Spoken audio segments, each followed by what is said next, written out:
नमस्ते ज्योतिराजाय विवेकानंद शूरय सच्चित सुख स्वरूपाय स्वामिने तापहारिणे।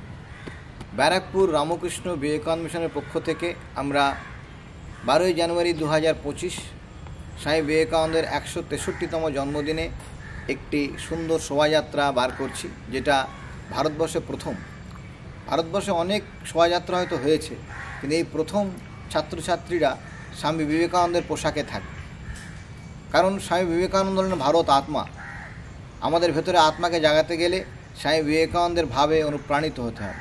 সেই উদ্দেশ্য নিয়ে আমরা ছাত্রছাত্রীদের এই শোভাযাত্রা অংশগ্রহণ করিয়েছি, যাতে তারা স্বামীজির ভাবে অনুপ্রাণিত হয়।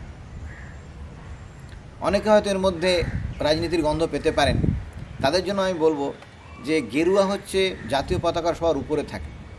সেদিক থেকে ভারতের জাতীয় পতাকাকেও আমরা প্রমোট করছি, তাকেও আমরা স্টুডেন্টদের মধ্যে ছড়িয়ে দেওয়ার চেষ্টা করছি ত্যাগের ভাব, যাতে তারা খারাপ জিনিসগুলো ত্যাগ করে ভালো জিনিস গ্রহণ করতে পারে, এবং সেই ভালো জিনিসের মূর্ত প্রতীক হচ্ছেন স্বামী বিবেকানন্দ।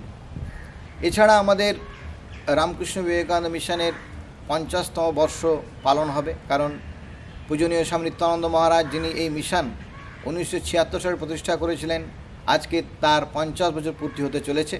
সেই অনুষ্ঠানও আমরা স্বামীজির জন্মদিন দিয়ে শুরু করব। তার কারণ রামকৃষ্ণ বিবেকানন্দ মিশন ও বিবেকানন্দ মঠ মূলত শিবজ্ঞানে জীব সেবার ভাবে অনুপ্রাণিত, যা স্বামী বিবেকানন্দের মূল বক্তব্য। তো সেইভাবে আমরা অনুষ্ঠান শুরু করেছি।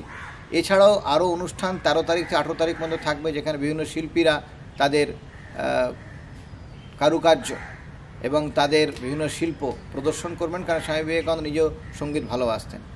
তাই আমি সবাইকে অনুরোধ জানাবো যে আপনারা সবাই যে জায়গায় আছেন, তারা এই স্বামীজির অগ্নিকে নিজের মধ্যে আহ্বান করুন, যাতে আপনাদের মধ্যেও হতাশা কেটে গিয়ে ভারতকে ভালোবাসার ভাব, নিজের মধ্যে দাঁড়ানোর ভাব এবং সর্বস্ব উপরে নিজের মধ্যে ভাবটা আপনারা গ্রহণ করতে পারেন।